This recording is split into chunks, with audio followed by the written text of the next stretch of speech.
Hello दोस्तों, आप सभी का स्वागत है मेरे एक और नए वीडियो में। तो आज हम टॉपिक में बात करेंगे कि भाषा और बोली और विभाषा किसे कहते हैं। फिर इनके अंतर के बारे में भी जानेंगे कि भाषा और बोली में क्या अंतर होता है, भाषा विभाषा में क्या अंतर होता है। तो दोस्तों, मेरा ये वीडियो आप शुरू से लेकर लास्ट तक देखते रहें, आपके लिए बहुत ही हेल्पफुल ये वीडियो होने वाला है। भाषा किसे कहते हैं? भाषा शब्द की मूल क्रिया भाष है। भाषा शब्द की मूल क्रिया धातु क्या है? भाष है। भाषा का अर्थ बोलना या कहना होता है। जो भाषा का अर्थ होता है बोलना या कहना।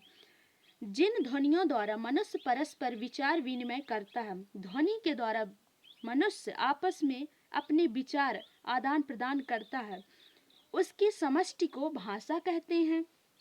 अर्थात ध्वन्यात्मक शब्दों द्वारा विचारों की प्राकृतिक कारण ही भाषा है। ध्वन्यात्मक ध्वनि के माध्यम से जो शब्द निकलते हैं वो विचारों का प्राकृतिक कारण ही भाषा है। बोली किसे कहते हैं?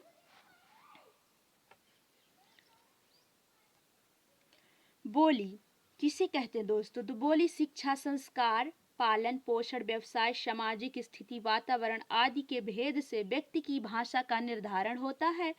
प्रत्येक व्यक्ति की भाषा दूसरे से भिन्न होती है या प्रत्येक व्यक्ति की भाषा स्वतंत्र बोली जाती है। प्रत्येक व्यक्ति की भाषा जो होती एक दूसरे से अलग होती है या प्रत्येक व्यक्ति की भाषा स्वतंत्र बोली जाती है।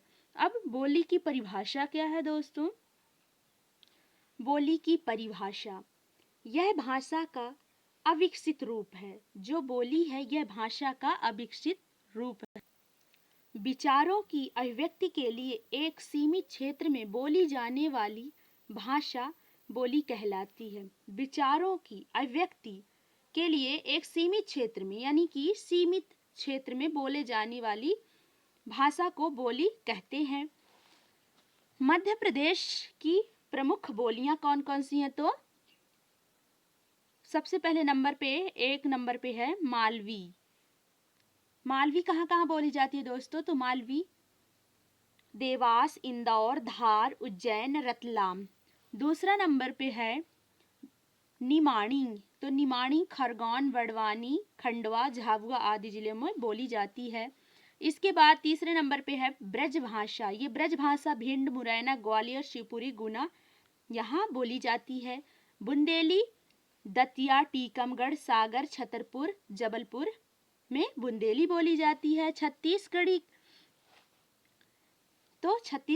सरगुजा, बिलासपुर, रायपुर, दुर्ग इन जगहों में छत्तीसगढ़ी बोली जाती है। और बघेली तो रीवा, सतना, सीधी, बालाघाट, शहडोल ये जगहों में बघेली बोली जाती है। इसके बाद हम आते हैं खड़ी बोली।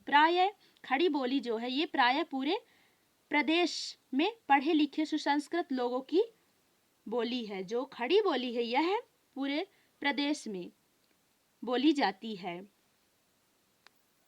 विभाषा किसे कहते हैं दोस्तों? बोली का कुछ अधिक विकसित रूप जिसमें साहित्य आदि रचा जाने लगता है उसे विभाषा कहते हैं।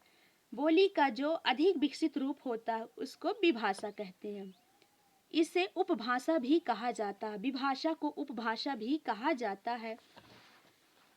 विभाषा का क्षेत्र भाषा से कम व्यापक एवं बोली से अधिक विस्तृत होता है। भाषा से कम व्यापक और बोली से अधिक विस्तृत होता है यानी कि बड़ा होता है।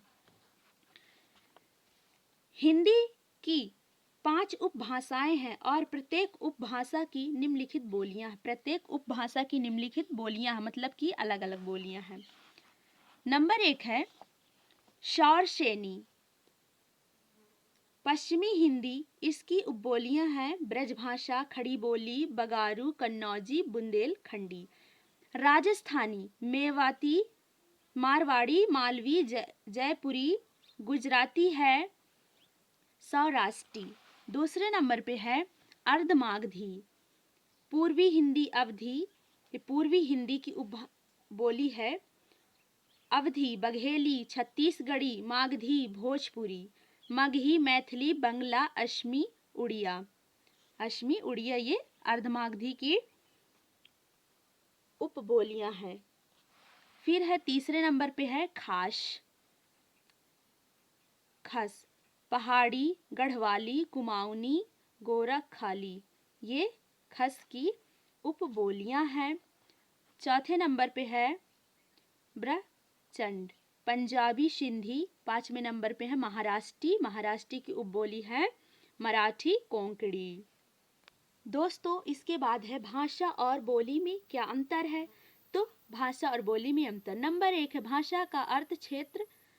भाषा का अर्थ क्षेत्र विस्तृत होता है, भाषा का जो अर्थ क्षेत्र होता है वो बड़ा होता है, जबकि बोली का क्षेत्र सीमित होता है और बोली का जो क्षेत्र होता है वह सीमित होता है। दूसरा नंबर है भाषा में साहित्य प्रकार मात्र में होता है और भाषा में जो साहित्य होता है वो नाम मात्र का होता है।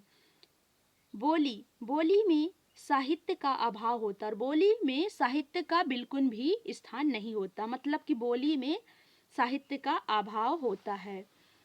फिर है भाषा और विभाषा में अंतर बताइए।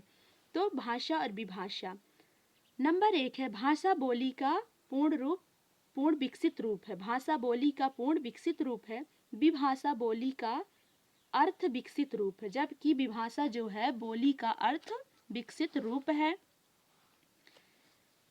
दूसरा नंबर है भाषा जो होता है व्यापक क्षेत्र में प्रचलित होता है, भाषा एक उसका क्षेत्र जो होता है व्यापक होता है। विभाषा प्रांत विशेष तक ही सीमित रह जाती है और विभाषा जो होती है प्रांत विशेष तक ही सीमित रह जाती है। तो दोस्तों आपको ये वीडियो कैसा लगा, आप हमें कमेंट के माध्यम से अपना फीडबैक जरूर दें और यदि मेरा चैनल आपको पसंद आता है तो लाइक एंड सब्सक्राइब जरूर करें।